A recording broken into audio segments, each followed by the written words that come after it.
My family made a scene because I gave my old car to my divorced sister to support her. She threw down the car keys and said, "You have to give me your new car. So if they don't like my gift, they'll be left without anything." My name is Emma, and until last year, I thought I had a pretty normal family. I'm 32 years old and work as a sales manager at Pinnacle Construction. I've always been the responsible one, the one who followed all the rules, got good grades, and landed a stable job. My older sister, Sarah, is 36 and completely different from me. She married right out of college to her high school sweetheart Mark and became a full-time mum to their two boys, Ethan and Liam, now 12 and 10. I remember the day Sarah called me, crying so hard I could barely understand her. Mark had packed his bags and left her for his co-worker Laura. Just like that, 15 years of marriage were over. He said he hasn't been happy for years, Emma. She sobbed through the phone. How could he do this to me and the boys? That night, I drove to her house and found her sitting on the kitchen floor, surrounded by tissues. The boys were locked in their rooms, confused and upset. "What am I going to do?" Sarah asked, her eyes puffy and red. "I haven't worked since before Ethan was born. Mark was the one who paid for everything. We'll figure it out," I promised, though I had no idea what that meant at the time. It turns out Mark didn't want to figure anything out. He refused to pay child support until Sarah took him to court, and even then, the amount was barely enough to cover groceries. The beautiful suburban house they'd lived in. Mark took it, since it belonged to him before the marriage. "I can help you find an apartment," I offered one afternoon while helping her pack up the house. The boys were with our parents, which was good because Sarah kept breaking down every few minutes. "How am I supposed to pay rent? I have no income, Emma." That's when I made the offer that would change everything. "I can cover it until you get on your feet." My parents were supportive too. Dad, a retired accountant, and Mom, a former elementary school teacher, immediately stepped up. They'd pick up the boys from school, help with homework, and make sure they had dinner when Sarah started working part-time at a local boutique. For the first few months, things seemed manageable. I transferred money to Sarah for rent and occasionally pitched in for other expenses. I lived alone in a modest 2-bedroom apartment, drove a reliable Honda Accord, and made good money at Pinnacle Construction. I could handle helping my sister through a rough patch. But as weeks turned into months, something changed. Instead of moving toward independence, Sarah seemed to sink deeper into victimhood. "Mark ruined my life" became her daily mantra. I had everything planned out. I was going to be a stay-at-home mom until the boys went to college. Now look at me.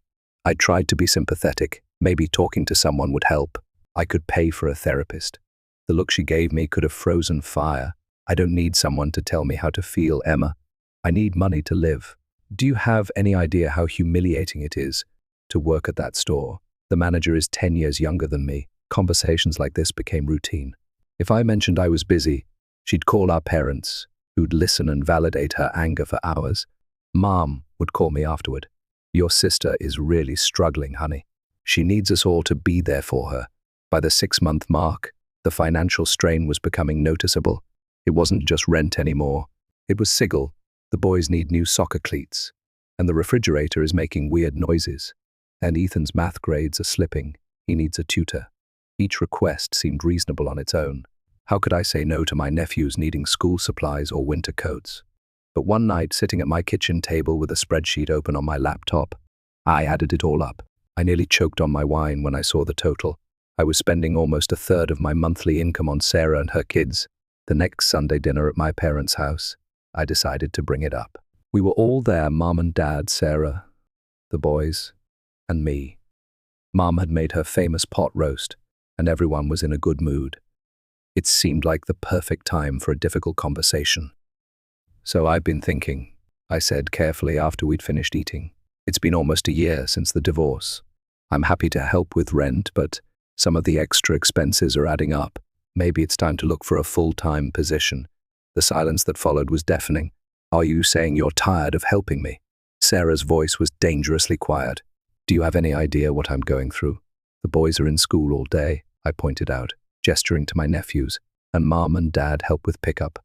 There are jobs with regular business hours. I can't believe you." Sarah stood up so fast her chair tipped over. "I'm still recovering from Mark destroying our family, and now you're attacking me too?" "I'm not attacking you. I'm just, come on boys, we're leaving." She grabbed her purse and motioned to Ethan and Liam, who reluctantly got up, mumbling goodbye to our parents. The front door slammed so hard the family photos on the wall rattled. I looked at my parents, expecting at least some understanding. Instead, Dad frowned deeply, while Mum shook her head. "How could you be so selfish, Emma?" Mum asked. "Your sister is a single mother of 2 boys, and you're single with no children. You don't need as much money as she does." I stared at them in disbelief. "So I should just bankroll her indefinitely? That's what being a good sister means. It means not being greedy when your family needs you," Mum said firmly. I realized arguing was pointless. These were the people who had taught me family comes first, but apparently that only applied when I was the one giving. "I should go," I said, standing up. "Thanks for dinner." As I drove home that night, I felt completely alone for the first time in my life. A week after the disastrous family dinner, my phone buzzed with a message from Sarah. "Need $500 for boys' clothes. They've outgrown everything and look terrible. Please send today." No hello, no acknowledgement of our argument, not even a please until it was tacked on as an afterthought. I stared at the message for a long time, my finger hovering over the keyboard. Part of me wanted to refuse, to finally set a boundary, but then I thought about Ethan and Liam. It wasn't their fault their mum was acting this way. I sighed heavily and transferred the money. Sarah's only response was a thumbs-up emoji. Work became my refuge. At Pinnacle Construction, I was respected. My opinions mattered. When I closed deals, people congratulated me instead of asking for more. I threw myself into a particularly challenging project, securing a contract for a new office complex downtown. The client was notoriously difficult, but I spent weeks preparing the perfect pitch. "You knocked it out of the park, Emma," my boss said after we signed the contract. "This commission is going to be substantial." When the bonus hit my account, I felt a rush of excitement I hadn't experienced in months. For once, I decided to do something for myself instead of tucking it away for Sarah's next emergency. I'd been driving my Honda Accord for 7 years, and while it was reliable, I'd always dreamed of something a little nicer. The following Saturday, I visited 3 dealerships and drove half a dozen cars. By the end of the day, I was the proud owner of a silver Audi A4, not the most extravagant car on the lot, but definitely a step up from my Honda. As I drove it home, I felt proud of myself. This was the result of my hard work, my dedication. Then I thought about Sarah. Her car was a 15-year-old Toyota with over 200,000 miles on it. She complained about it constantly, how it made strange noises, how the air conditioning barely worked, how embarrassed the boys were to be seen in it. My perfectly good Honda would be a massive upgrade for her. The next family dinner came around quickly. I deliberately drove the Honda, planning to surprise Sarah. When I arrived at my parents' house, I heard her voice before I even opened the door. And then Laura had the nerve to ask me to cover her shift on Saturday. I told her, "I have children, you know. I can't just drop everything because you want to go to a concert." And she said other single mums at work manage just fine. Can you believe that? My parents were nodding sympathetically as I walked in. Mum patted Sarah's hand. "Some people just don't understand how hard you have it, dear." I bit my tongue and greeted everyone. Throughout dinner, Sarah dominated the conversation with complaints about her job, her co-workers, and of course Mark. I waited patiently for a lull in the conversation. Finally, as Mom served dessert, I saw my opportunity. I pulled the Honda keys from my pocket and slid them across the table to Sarah. "I have something for you," I said, feeling genuinely excited. "I bought a new car yesterday, and I want you to have my Honda. It's in great shape, has low mileage, and would be perfect for taking the boys to school and activities." Instead of the smile I expected, Sarah's eyes narrowed. She picked up the keys like they were contaminated. "What did you get?" "An Audi?" I answered, my excitement deflating. "Nothing fancy, just an A4. The silence that followed was excruciating. My parents exchanged glances with Sarah, the whole conversation happening without words. "An Audi," Sarah repeated, dropping the keys onto the table with a clatter, "while I can barely afford groceries. You're out buying luxury cars." "It's not a luxury car," I defended, "and I'm giving you my Honda. It's worth at least $10,000. Sarah stood up abruptly, kicking the keys across the floor. "I don't want your hand-me-downs. If you had any real concern for me and the boys, you would have given us the new car." I was stunned. "You expect me to give you a brand new Audi? Why not? What do you need it for? To impress clients? To feel important? I'm struggling to keep my children clothed and fed." I looked at my parents, silently pleading for them to intervene. to point out how unreasonable she was being. Instead, Dad cleared his throat and said, "Emma, maybe you should have consulted us before making such a large purchase." "Consulted you?" I repeated, not believing what I was hearing. Mom nodded. "If you have enough money for a new Audi, perhaps that money could have been better spent helping your sister get back on her feet. But since you've already bought a new car, give it to Sarah." Something inside me snapped. I slammed my hand on the table, making everyone jump. The dessert plates rattled, and Ethan's glass of milk spilled. "It's my money," I said, my voice shaking with fury. "I worked for it. I am not obligated to support you indefinitely, Sarah. I helped you because I love you, but this is ridiculous. If my Honda isn't good enough for you, then you get nothing." I stood up, walked over to where the keys had landed, and picked them up. "Emma, don't be dramatic," Mom started, but I cut her off. "No, I'm done. I'm not paying for the apartment anymore. I'm not sending you money for clothes or tutors or whatever else you decide you need. Figure it out yourself." As I drove home in my Honda, my reliable, paid-for Honda that apparently wasn't good enough for my sister, my phone exploded with texts and calls. I ignored them all. That night, I listed my old Honda for sale online. 3 days later, I accepted an offer slightly below what I'd hoped for, but I didn't care. I just wanted it gone. As I handed over the keys to the new owner, I felt a strange sense of relief mixed with sadness. I'd driven that car for years without issue, but in the end, it had brought me nothing but grief. A week passed, then another. I drove my new Audi to work, went about my business, and tried to ignore the gnawing guilt that my family's words had planted. Maybe I was selfish. Maybe I should have given Sarah the new car. Maybe I wasn't doing enough. No, I shook my head every time these thoughts crept in. I'd already done more than enough. Then came the message I'd been expecting. "Rent is due tomorrow. Please transfer the money." No greeting, no acknowledgement of our fight, just a demand. For the first time, I replied with a simple number I. The response was immediate. My phone rang. I declined the call. It rang again. I declined again. Then came the barrage of texts. "What do you mean no? Are you seriously going to make me and the boys homeless? I can't believe you're doing this to us. Mom and Dad are furious with you." I turned my phone off and went to bed early. The next morning, I woke up to 27 missed calls and over 50 text messages from Sarah and my parents. I deleted them all without reading and got ready for work. This was the first time in my adult life I'd stood up to my family, and despite the anxiety churning in my stomach, it also felt strangely freeing. That evening, the pounding on my apartment door started around 7:00 p.m. I knew exactly who it was. Part of me wanted to pretend I wasn't home, but I knew this confrontation was inevitable. Better to get it over with. I opened the door to find Sarah, Mom, and Dad standing there, all with identical expressions of righteous indignation. They filed in, none of them taking the offer to sit down. Mom spoke first. "Emma, this has gone far enough. Your sister needs to pay her rent tomorrow, or she'll be evicted."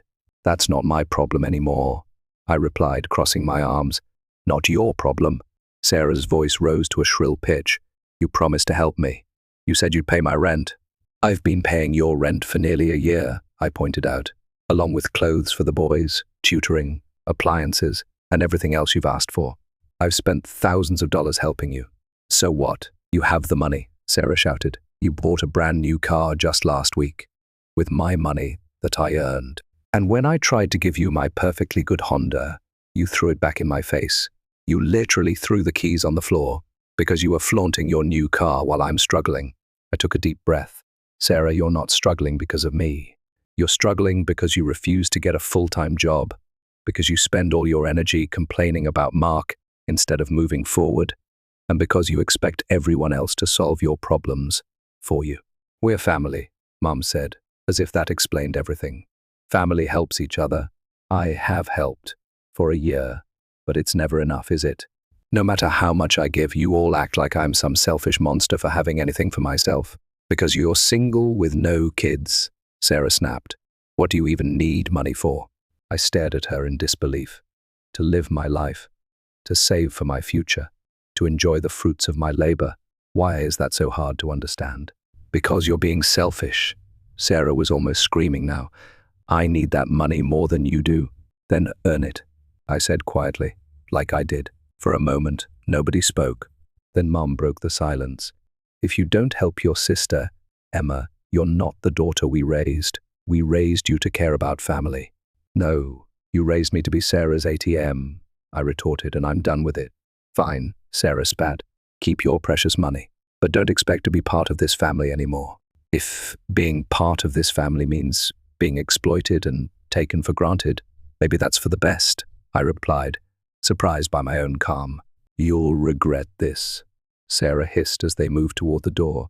When you're old and alone with nothing but your money, you'll regret choosing it over your family. I'm not choosing money over family, I said. I'm choosing self-respect. The door slammed behind them, and I collapsed onto my couch, exhausted but strangely peaceful. For the first time in months, I felt like I could breathe freely. The guilt was still there, but it was overshadowed by the relief of finally setting boundaries. Over the next few weeks, I heard through mutual friends and relatives that Sarah had been forced to move out of her apartment. She and the boys had moved in with our parents, which seemed like the arrangement that should have happened from the start.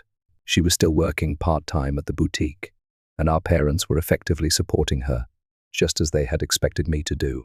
According to my cousin Sophie, they were all telling anyone who would listen what a terrible person I was, how I'd abandoned my sister in her time of need, how I cared more about fancy cars than family, how I'd always been the selfish one. A month after our confrontation, Sophie invited me to coffee. I wanted to check on you, she said.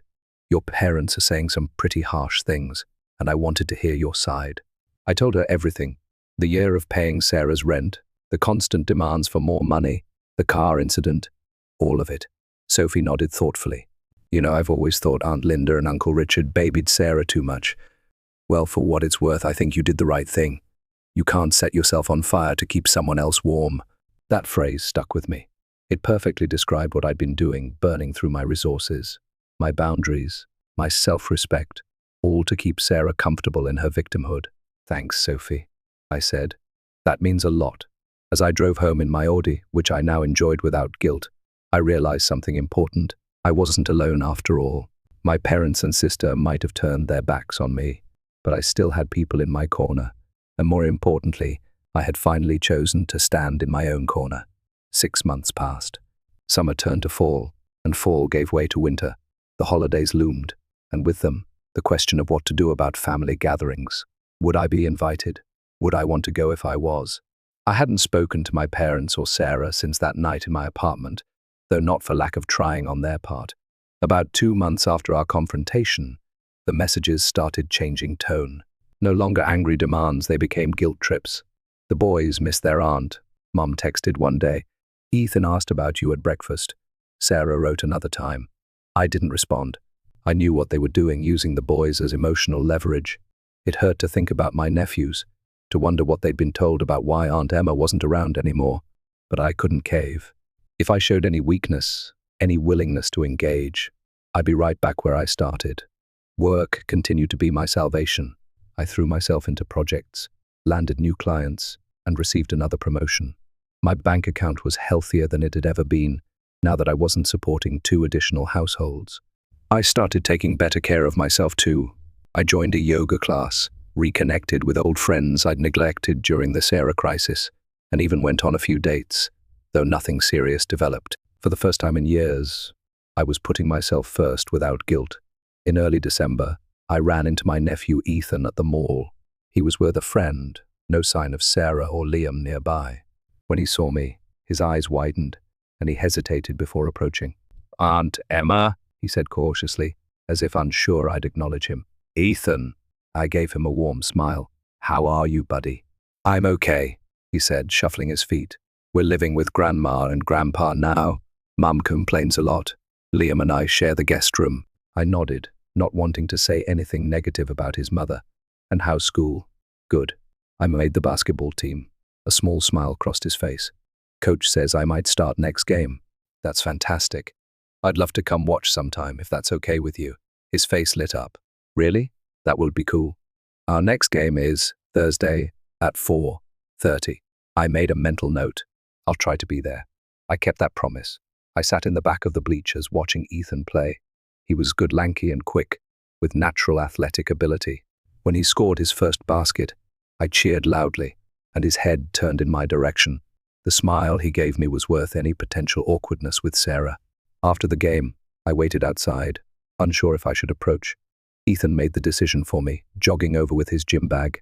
"You came," he said, sounding genuinely surprised. I said I would. I gestured to the parking lot. "Is your mum here?" He shook his head. "Grandma brought me. She's waiting in the car." I followed Ethan to a familiar sedan, where my mother sat in the driver's seat. When she saw me approaching with Ethan, her expression was unreadable. "Hi, Mum," I said simply when Ethan opened the passenger door. She looked at me for a long moment. "Emma, what are you doing here?" I ran into Ethan at the mall. He invited me to his game. Mum's gaze softened slightly. "He's getting quite good, isn't he?" "He's amazing," I agreed. An awkward silence fell. Ethan looked between us, clearly hoping for some kind of reconciliation. "Would you like to get coffee sometime?" I finally asked. "Just the two of us?" She hesitated, then nodded. "I'd like that." We agreed to meet the following week. As they drove away, I felt a glimmer of hope. Perhaps not all bridges were permanently burned. Coffee with Mom was tense at first. We tiptoed around the issues, talking about the weather, her garden, my work. Finally, I took a deep breath and addressed the elephant in the room. "I miss you and Dad," I said, "and the boys. But I can't go back to how things were before." Mom stared into her coffee cup. "Sarah is still struggling. I know, and I'm sorry for that. But I can't be her safety net anymore. She says you abandoned her." I shook my head. "I helped her for almost a year. I paid her rent, bought clothes for the boys, paid for tutoring. I did everything I could, but she wasn't getting better, Mom. She was getting more dependent." Mom was quiet for a moment. "Your father and I might have enabled that," she admitted, surprising me. "We've always babied her. Even as a child, she was the fragile one, and you were the strong one. Being the strong one doesn't mean I have to carry everyone else." "No," Mom agreed, "it doesn't. And perhaps we expected too much from you." It wasn't a full apology, but it was a start. We agreed to have dinner, just the four of us. Me, Mom, Dad, and Sarah, to try to clear the air. I was nervous but hopeful. That dinner never happened. The night before our scheduled reconciliation, Sarah told Mom she would leave the house if I was there. She was still furious that I had abandoned her and the boys and wasn't ready to forgive me. Instead, I had dinner with just my parents. It was stilted and uncomfortable at times, but we managed to reach a fragile understanding. They agreed to stop pressuring me to support Sarah financially, and I agreed to be more present at family gatherings when possible. "She'll come around eventually," Dad said as I was leaving. "She just needs more time. Maybe she would, maybe she wouldn't." I realized I was okay either way. The weight of guilt I'd carried for months had lifted. I'd done nothing wrong by setting boundaries, by refusing to be exploited. As I drove home that night, I thought about how much had changed in a year. I'd lost the unwavering support of my family, but I'd gained something more valuable: self-respect. I'd learned that helping others shouldn't come at the expense of my own well-being, that love shouldn't be conditional on financial support, and that it's possible to care deeply for someone while still saying no to their demands.